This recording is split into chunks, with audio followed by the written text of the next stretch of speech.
Fala pessoal, tudo bem? Bem-vindos a mais um vídeo do meu canal e hoje faremos um teste de um SSD que a Netac nos enviou para o canal, o modelo NV5000 de 1TB. Antes de começarmos o vídeo, eu gostaria de solicitar a vocês que se inscrevam no canal, tendo em vista que várias pessoas que acompanham o canal em si não estão inscritos, então já se inscrevam aí para dar uma força para o canal, tá? Como mencionado anteriormente, hoje testaremos esse modelo, o NV5000, que é um SSD com formato M.2 2280, com protocolo de comunicação NVMe 1.4 e com barramento de 64 GB por segundo, ou seja, 4 linhas PCI Express 4.0. Neste caso, vemos que esse SSD ele pode ser encontrado em três capacidades, de 500 GB, 1 TB e de 2 TB, aonde a unidade testada nesse vídeo será a unidade de 1 TB. Suas principais especificações técnicas também são que ele possui 1 GB de DRAM cache do tipo DDR4 da SK Hynix, que veremos no decorrer do vídeo, um controlador Phison E18, NAND do tipo BiCS5, ou também temos uma variante BiCS4 que eu também estarei mencionando no decorrer do vídeo. Na versão de 1 TB, a Netac afirma que esse SSD é capaz de entregar até 5.000 MB por segundo em sua leitura sequencial, 4.400 em sua escrita sequencial, sua leitura e escrita aleatória, ele oferece ambos 600.000 IOPS. Isto vale tanto para a unidade de 1 TB e 2 TB, que ambos possuem especificações idênticas, tendo apenas como diferença o seu TBW, aonde o de 1 TB tem 700 TBW, terabytes no caso de TBW, e o de 2 TB possui 1.400, enquanto o de 500 GB possui apenas 350, e possui velocidades de escrita e IOPS em si um pouco menor. Partindo um pouco agora para o unboxing em si, vemos que a caixa dele é bem similar à do SSD NV7000 que testamos recentemente, aonde a única diferença que podemos ver, além de suas especificações técnicas serem diferentes, é as cores em si escolhidas pela Netac, aonde o NV7000 tínhamos uma cor mais voltada ao preto e vermelho, enquanto esse é preto e prata.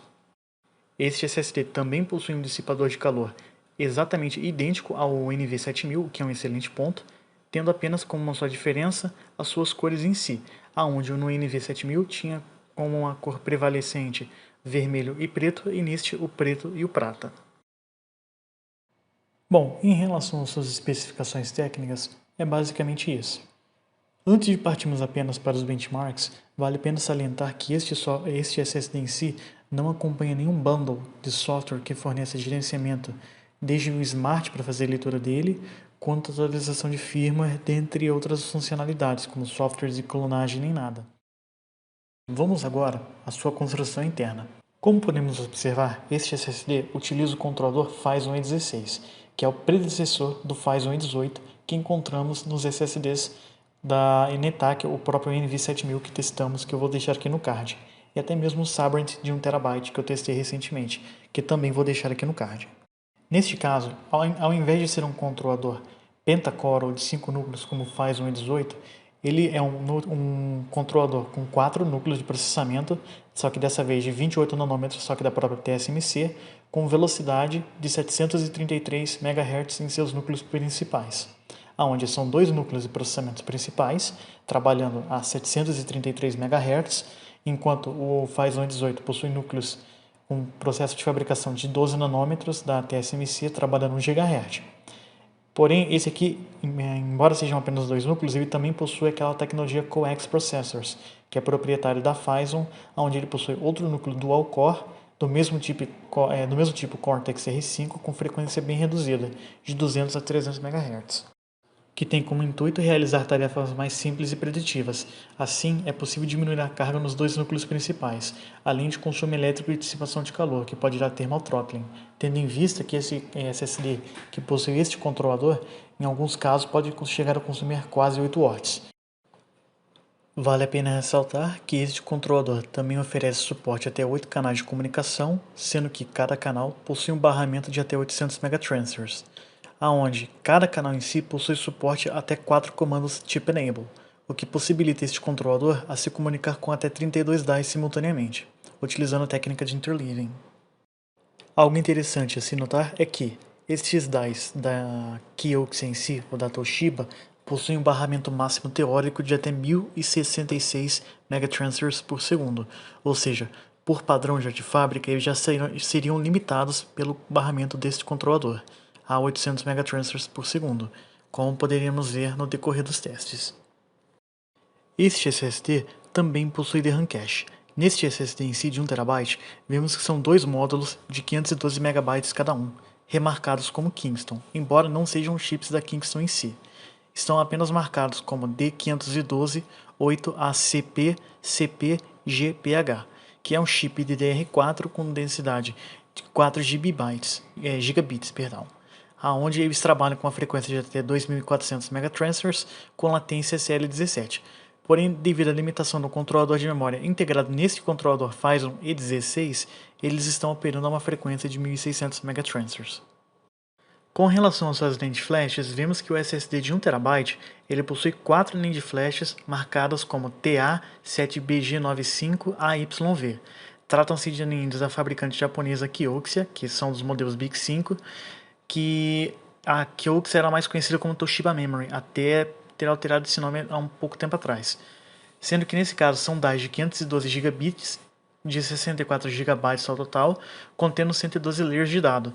Porém, são 128 layers de gates em si, ou seja, são 128 camadas ao total, digamos assim, que gera uma eficiência de cerca de 87,5%, onde pegamos 112 dividido por 128. É a quantidade de camadas em si que são utilizadas para armazenamento de dados em relação à quantidade total que temos nas NANDs em si. Neste caso, podemos observar que cada NAND flash possui 4 DIEs de 512 GB, ou seja, cada NAND flash possui ao total 256 GB, o que gera a capacidade de 1 TB. E apenas reforçando, quando essas NANDs em si foram lançadas em 2019, se não me falha a memória, elas foram lançadas com design quad plane, ou seja, dentro de cada die elas têm divisões de planes. Cada die em si é um plane. Eu vou ver se eu deixo uma foto para vocês darem uma olhada. Porém, neste caso aqui, Kioxia, ao invés de utilizar um design com 4 planes, utilizou apenas um com 2 planes. Isso faz com que a gente tenha um interleaving menor, ou seja, faz com que o paralelismo, quando o controlador está acessando o die, menor, o que gera uma velocidade de throughput do controlador entre o die menor, o que faz com que venhamos velocidades sustentadas menor ainda.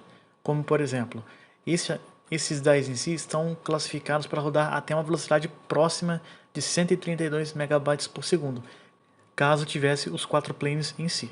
Porém, como possuem apenas 2 planes ativos, neste SSD, podemos observar que eles ficariam com velocidades próximas de 60 MB, menos da metade. Mas isso não é apenas um problema da NetAC.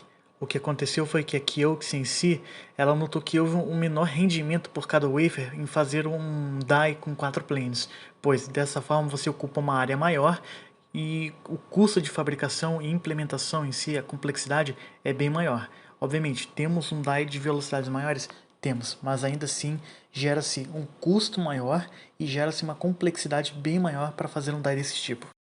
Com relação ao seu MIC, podemos observar que este SSD é outro que possui um outro PMIC remarcado como Phison, aonde é o PS6108-22, que é o mesmo encontrado tanto na nossa análise do Sabrent de 1 TB quanto do NV7000. E antes de partirmos para os testes em si, uma das principais curiosidades deste SSD é que, felizmente, eles têm pouca variação de componentes internos, tendo apenas uma variante contendo dies do tipo BiCS4, que em teoria seriam mais lentos, mas devido a esses dies da Kioxia, que são os BiCS5 deste SSD, serem apenas dual plane, como as BiCS4 que também são dual plane, ambos os dies têm velocidades bem próximas, o que faz com que a diferença de performance de cada unidade seja bem pequena ou quase imperceptível. Partindo agora para o switch de benchmarks, vamos começar utilizando o Crystal Disk Mark. Esse SSD, em sua leitura sequencial, ele conseguiu se sair acima dos outros SSDs PCI Express Gen 3 do comparativo, até mesmo o XPG S50 Lite, que também, embora seja um SSD Gen 4, é aqueles SSDs de baixo custo, mas que ainda assim é um excelente SSD. Em sua escrita, o mesmo ocorreu, entretanto ele não chegou a alcançar a velocidade máxima de 4400 que ele oferece, pelo menos nesse teste, mas é uma diferença basicamente imperceptível nesse cenário. onde ele novamente ficou apenas acima dos demais SSDs Gen 3 do comparativo, com exceção do S50 Lite, que é um Gen 4. Agora, ao partirmos para fazer um teste de latência, que é o melhor cenário que podemos testar no uso do cotidiano, vemos que, em sua latência de leitura, utilizando blocos de 4 KB com apenas uma thread e uma fila alocada, vemos que ele apresentou um tempo de 63 microsegundos, ou 0,063 milissegundos, se saindo à frente do seu irmão menor, o NetAC N930E Pro de 512 GB, que fiquem ligados que futuramente também trarei uma análise dele aqui no canal. Então, quem quiser acompanhar, se inscrevam para não perder. Já em sua escrita, ele apresentou resultados incríveis, ficando basicamente quase um empate técnico com seu irmão maior, o NV7000, que apresentou uma latência de 13 microsegundos, enquanto o NV7000 apresentou 12. Isso aqui é um resultado espetacular para um SSD desse tipo de categoria. Partindo agora para esse mesmo teste de velocidade de leitura e escrita aleatória, porém utilizando apenas 4 threads no CrystalDisk Mark, vemos que em sua leitura aleatória, utilizando 4 threads, ele apresentou um resultado um pouco acima do... similar ou até um pouco acima do S41 TUF, que testamos há um tempo atrás, no site do Adrenaline. Mas aqui vemos que SSDs com esses DICE B47R da Micron, como o S70 Blade, o S50 Lite e o NV7000, conseguem disparar bem na frente desses SSDs com essas BiCS5, onde vemos o real potencial dos DICE da Micron em si. Na sua escrita em si, apresentou um excelente resultado, ficando em segundo lugar no comparativo, se superando até mesmo aos DICE da SK Hynix de 128 camadas utilizados no NetAC de N930i, que também é um bom SSD. Agora, em um tipo de acesso mais convencional do dia a dia de leitura e escrita aleatória, utilizando apenas uma thread alocada com os mesmos parâmetros do teste anterior, vemos que houve basicamente um empate técnico entre o S41, o NV5000 e o N930i Pro da própria NetAC, onde todos ficaram na faixa dos 62 a 64 MB por segundo em sua leitura. Somente em sua escrita que ele conseguiu ultrapassar até mesmo o Gamix S70 Blade, onde ele apresentou uma velocidade de quase 300 MB por segundo, ficando um pouco atrás apenas do seu irmão maior, o NV7000.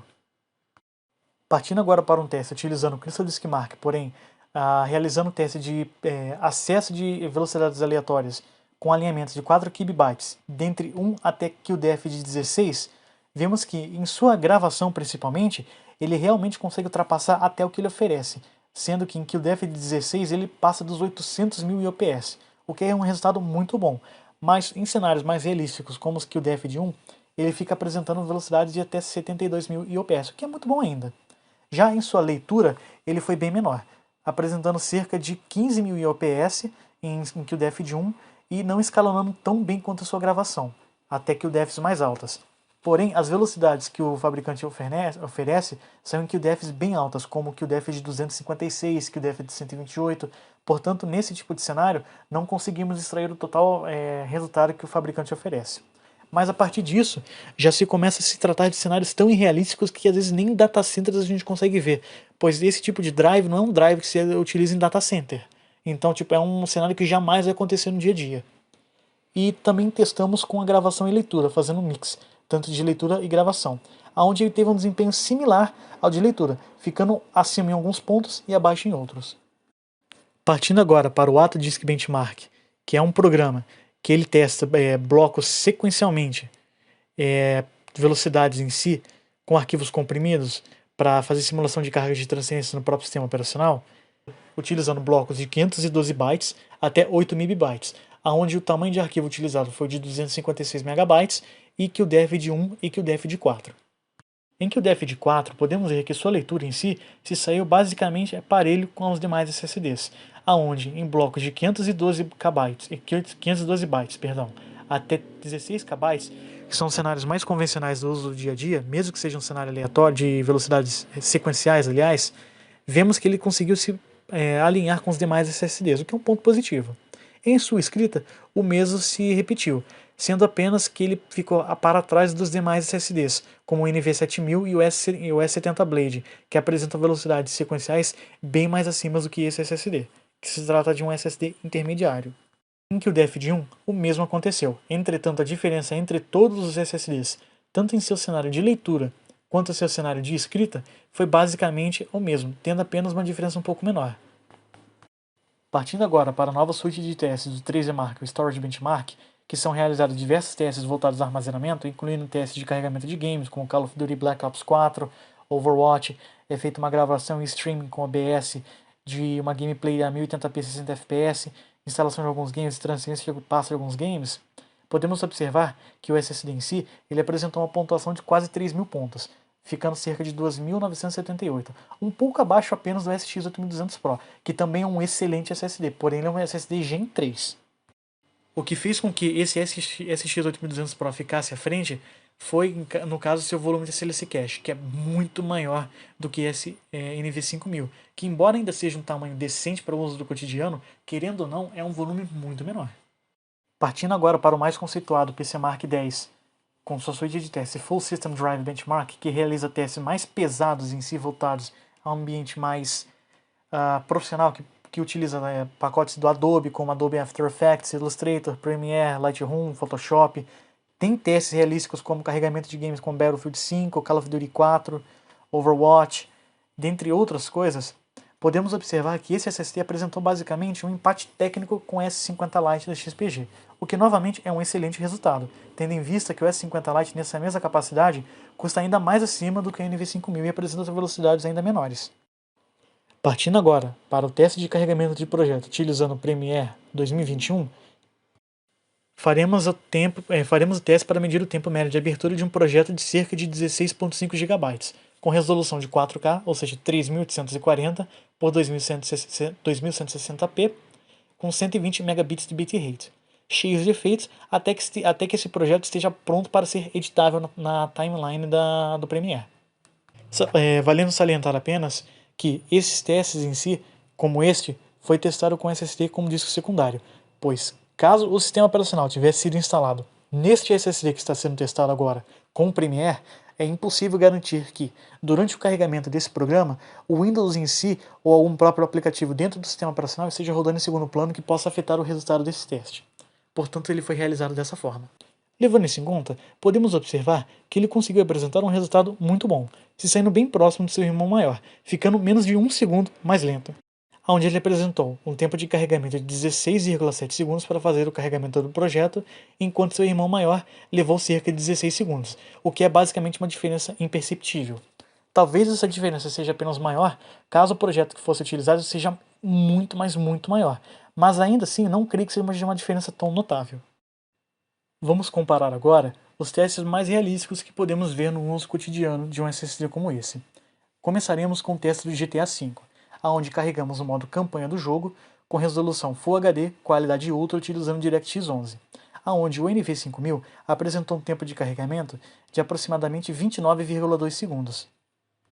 Partindo para o teste de boot do Windows 10, onde foi utilizado o programa Boot Racer para fazer o carregamento em si, onde ele carrega não só o sistema operacional, mas seus drivers e realiza um time down até que até os drivers sejam pré-carregados durante a inicialização, podemos observar que ele teve um empate técnico com o NV7000, que novamente foi um excelente resultado, pois nesse tipo de teste, dificilmente conseguimos ver uma diferença tão grande entre os SSDs, onde vemos que o SSD mais rápido teve uma diferença de 4 a 5 segundos para o SSD entre aspas mais lento, o que, querendo ou não, é um tempo considerável em relação à margem de erro em si, mas ainda assim não é uma coisa que faça diferença no uso do dia a dia, tendo apenas uma diferença mais grotesca com relação ao HD, que aí nesse caso realmente foi bem pior. Ao utilizar o Windows 11 utilizando os mesmos parâmetros com o Boot Racer, vemos que ele apresentou o melhor resultado do comparativo, ficando basicamente meio segundo mais rápido que o SSD que estava ganhando nessa categoria, que era o Samsung PM981A, que eu testei no Adrenalina no ano passado. Mas ainda assim, como mencionado anteriormente, é uma diferença muito pequena. É um excelente resultado? Sem sombra de dúvidas, mas é uma diferença muito pequena que basicamente é difícil você notar isso no dia a dia. Agora, vamos fazer uma análise do volume de SLC Cache que esse SSD em si apresenta. Para isso, vamos utilizar o Iometer, onde ele foi configurado da seguinte maneira. Foi configurado para que ele faça uma gravação de dados de forma sequencial, 100%, com blocos de tamanho de 1 MB, com 32 QDEFs, ou seja, filas, e uma thread. Com isso, conseguimos extrair os resultados de forma mais precisa, e é suficiente para poder alcançarmos a largura de banda máxima que o SSD oferece. Com isso, conseguimos observar esses resultados, já que muitas vezes o fabricante não informa esses resultados. Podemos observar que o NetAC NV5000 ele apresentou um volume que varia de entre 20 a 28 GB, o que para os padrões de hoje em dia é um padrão bem pequeno, mas como veremos logo no decorrer da análise, é um ponto que pode ser positivo, como nesse caso desse SSD. E dentro do seu volume de SLC Cache, ele apresentou uma média de 3.927 dentro de sua região de SLC Cache, ou seja, basicamente próximo dos 4 GB. Logo após ele ter saído da sua região de SLC Cache, ele já entra basicamente na região de nativa, pois como se trata de um SSD com volume de SLC Cache bem pequeno, ele basicamente fica quase nenhum tempo fazendo aquele processo de cap back, aonde a sua velocidade média nativa se permaneceu desde os 28 GB até basicamente o SSD se encher em 1 TB, mantendo uma velocidade média de 757 MB. O que não é uma velocidade super incrível, como vemos nos SSDs de 1 TB que eu testei recentemente da Sabrent, que teve velocidade próxima aos 2 GB, mas ainda assim uma velocidade muito boa para um SSD dessa faixa de preço. Pois, tendo em vista que SSDs que possuem velocidades bem mais acima de 1 GB por segundo em sua sustentada, custam bem mais caros, como é o caso do Sabrent. Entretanto, pelo fato de ser um SSD com volume de SLC Cache bem pequeno, ele apresenta um tempo de recuperação do seu volume de SLC Cache bem rápido, como veremos no decorrer da análise. Agora, ao realizarmos o teste de recuperação do seu volume de SLC Cache, vemos que, em menos de 30 segundos, ele já consegue recuperar seu volume inteiro de SLC Cache. Houve algumas variações em algumas determinadas rodadas de teste, isso é comum de acontecer, mas uma coisa bem interessante, que pelo fato de que é um SLC Cache de tamanho bem pequeno, ele consegue se recuperar de forma bem rápida. E não, ele não é estático, ele é dinâmico. É um volume de SLC Cache dinâmico. É bem comum encontrarmos esse tipo de design em SSDs com controladores Phison E12S, aqueles controladores que são de SSD Gen 3.0. Mas ainda assim, isso é um ponto super positivo para a NetAC, pois mesmo que você tenha o costume de fazer gravações por um bom período de tempo, a partir do momento que você para e você fica poucos segundos em idle, o seu SSD já recupera quase todo o seu volume de SLC Cache. Agora faremos um teste utilizando o programa DiskBench, que realiza testes tanto de leitura, escrita e transferência de um local para o outro dentro do sistema operacional. Primeiramente, vamos começar utilizando um arquivo ISO contendo a imagem do sistema operacional Windows 10 de 6.20 GB. Com isso, podemos observar ficando 0,7 segundos acima do segundo colocado, o que é um excelente resultado, o que prova que estes SSDs, para transferências de arquivo, mesmo localmente ou através de rede, de um SSD para outro SSD, se prova bem rápido e responsivo para fazer esse tipo de operação. Quando fazemos daí a descompactação da pasta para uma pasta, a descompactação desse arquivo RAR para uma pasta contendo 1874 arquivos de instalação do Windows 10, com o mesmo tamanho de 6.20 GB, vemos que ele teve empate técnico com o NV7000, ficando 0,2 segundos atrás dele, mas ainda assim é uma diferença imperceptível no uso do dia a dia, sendo possível talvez apenas em arquivos bem maiores, como faremos o teste agora no CSGO. Nesse cenário, podemos observar que mesmo assim ele conseguiu ficar 0,4 segundos mais lento, entre aspas, do que seu irmão maior, mas que ainda ficou 2 segundos apenas atrás do S70 Blade, que tinha apresentado até o presente momento o melhor resultado do comparativo, o que é novamente um excelente ponto positivo para a NetAC. E por último, e não menos importante, faremos o teste de temperatura. Nesse trecho da análise, observaremos a temperatura do SSD durante um teste de estresse, onde o SSD recebe vários arquivos de forma contínua, utilizando o programa Iometer com uma configuração similar à do SLC Cache, para sabermos se houve algum termothrottling com seus componentes internos, que pudesse gerar algum gargalo ou perda de performance. Com isso, podemos observar que ele apresentou uma temperatura máxima através de seus dados via Smart e através dos meus sensores térmicos que eu instalei nele, uma temperatura de 58 graus Celsius próximo da região do controlador e de suas NAND flashes, o que prova que esse dissipador é bem eficiente para fazer a transmissão de calor dos componentes para o ar ao redor do SSD. Que este dissipador que vem instalado nesse SSD provou-se que é bem eficiente, pois ele conseguiu fazer com que seu controlador, sua NAND flash de RAM cache, não ultrapassasse uma temperatura máxima de 58 graus Celsius. Esses dados foram aferidos tanto via thermocouples, que seriam termopares, quanto via check do Smart do SSD. Entretanto, ao removermos o dissipador do SSD e utilizando um termopar, tanto na região superior quanto inferior do PCB do SSD Sobre o controlador e debaixo do PCB do controlador, podemos observar um pico de temperatura de 77 graus Celsius, onde a temperatura fez com que o controlador chegasse ao nível de thermothrottling, que era na casa de 70 graus, e dropasse sua velocidade para pouquíssimos megabytes por segundo. Em alguns cenários chega até menos de 10 megabytes por segundo. Portanto, quem for utilizar esse SSD em si, eu não recomendo que façam a remoção desse dissipador.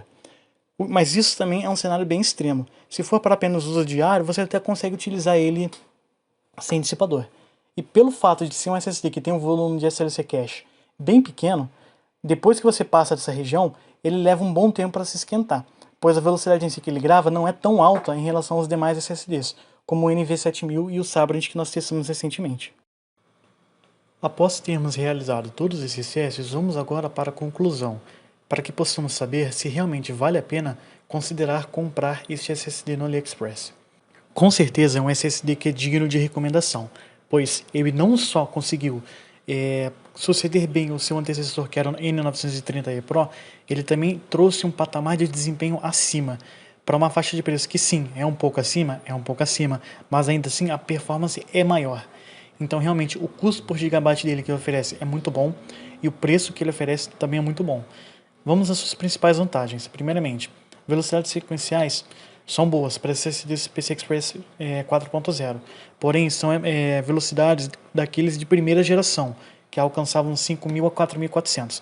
Não são tão rápidos quanto esses de segunda geração, que encontramos que bate 7.000, 6.800, 7.300 e esses assim. Ele possui excelentes velocidades aleatórias, bons times de latência em si, tanto de leitura quanto em sua escrita.